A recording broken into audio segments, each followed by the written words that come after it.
saya harus klarifikasi dulu bahwa walaupun harganya itu, kan nanti saya jelaskan kenapa harganya bukan 10 juta.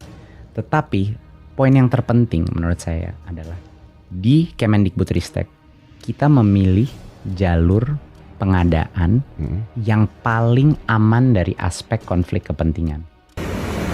Seluruh rakyat Indonesia ingin agar benar-benar hukum ditegakkan, dan inilah saatnya saya akan membuktikan bahwa Nadiem Makarim tidak melakukan tindak pidana korupsi. Tapi kenapa dia ditahan? Kenapa dia ditahan? Tolong perkaranya pertama kali digelar di istana. Hotman Paris tantang adu fakta, buktikan Nadiem tak bersalah di hadapan Prabowo. Ini kata istana dan Kejagung. Ini di belakangnya bintang 3, ya suruh datanglah ke sini. Saya mau ketemu orang. Nggak ada negara yang korupsi gila-gilaan bisa kaya. Tidak ada. Korupsi menuju negara hancur. Saya tidak akan mundur menghadapi koruptor. Saya tidak akan mundur menghadapi koruptor. Ya, orang yang akan kita bawa begini kan orang yang tadinya biasa bebas. Kita lakukan penindakan ya pasti ada gerakan, pasti ada perlawanan, tapi kan itu biasa dalam pelaksanaan tugas. Yang memang perlu lebih kehati-hatian, anak-anak saya harus lebih hati-hati aja. Di tengah sorotan publik terhadap kasus dugaan korupsi pengadaan laptop Chromebook di Kementerian Pendidikan, Kebudayaan, Riset dan Teknologi Kemendikbudristek, pengacara kondang Hotman Paris Hutapea muncul dengan langkah tak biasa. Ia menantang untuk membuktikan langsung di hadapan Presiden Prabowo Subianto bahwa kliennya, mantan Mendikbudristek Nadiem Makarim, tidak bersalah. Nadiem Makarim tidak menerima uang 1 sen pun, tidak ada markup dan tidak ada yang diperkaya. Saya hanya butuh 10 menit untuk membuktikan itu di depan Presiden Prabowo, kata Hotman dikutip dari akun Instagram pribadinya, Jumat 5 September 2025. Hotman bahkan meminta agar perkara ini digelar secara terbuka di Istana Negara agar publik bisa menyaksikan langsung fakta sebenarnya.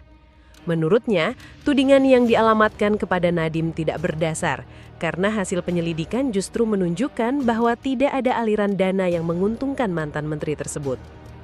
Istana tak mau intervensi.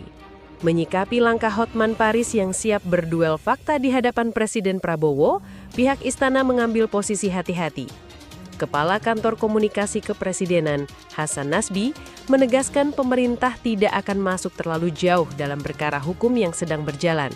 Kita serahkan kepada proses hukum saja, kata Hasan kepada Kompas.com, Minggu 7 September 2025. Ia menekankan bahwa pemerintah tidak memiliki niat untuk mengintervensi jalannya proses hukum terhadap Nadiem. Pemerintah tidak intervensi proses hukum, ujar Hasan. Artikel ini telah tayang di Kompas.com dengan judul Hotman Paris tantang adu fakta, buktikan Nadiem tak bersalah di hadapan Prabowo, ini kata istana dan Kejagung. Hotman Paris tantang adu fakta, buktikan Nadiem tak bersalah di hadapan Prabowo. Sikap Kejaksaan. Sementara itu, Kejaksaan Agung memilih merespon dingin pernyataan Hotman Paris. Kepala Pusat Penerangan Hukum, Kapus Penkum Kejagung, Anang Supriyatna mengatakan pihaknya tidak dapat berkomentar banyak lantaran kasus masih berada dalam tahap penyidikan. Mohon maaf, saya belum bisa berkomentar terlalu banyak karena perkara ini sedang dalam tahap penyidikan, kata Anang kepada Kompas.com, Sabtu 6 September 2025.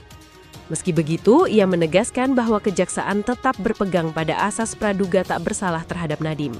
Biarkan saja berjalan sesuai ketentuan dan kita menghormati asas praduga tak bersalah terhadap Pak NM, lanjut Anang. Soal penahanan Nadiem Makarim, Ketum Persis yakin Kejagung punya bukti kuat. Ketua Umum Persatuan Islam KHJJ Jainuddin menanggapi penetapan mantan Menteri Pendidikan, Kebudayaan, Riset dan Teknologi Mendikbudristek Nadiem Makarim sebagai tersangka oleh Kejaksaan Agung dalam kasus dugaan korupsi pengadaan laptop Chromebook di Kementerian Pendidikan, Kebudayaan, Riset dan Teknologi Kemendikbudristek.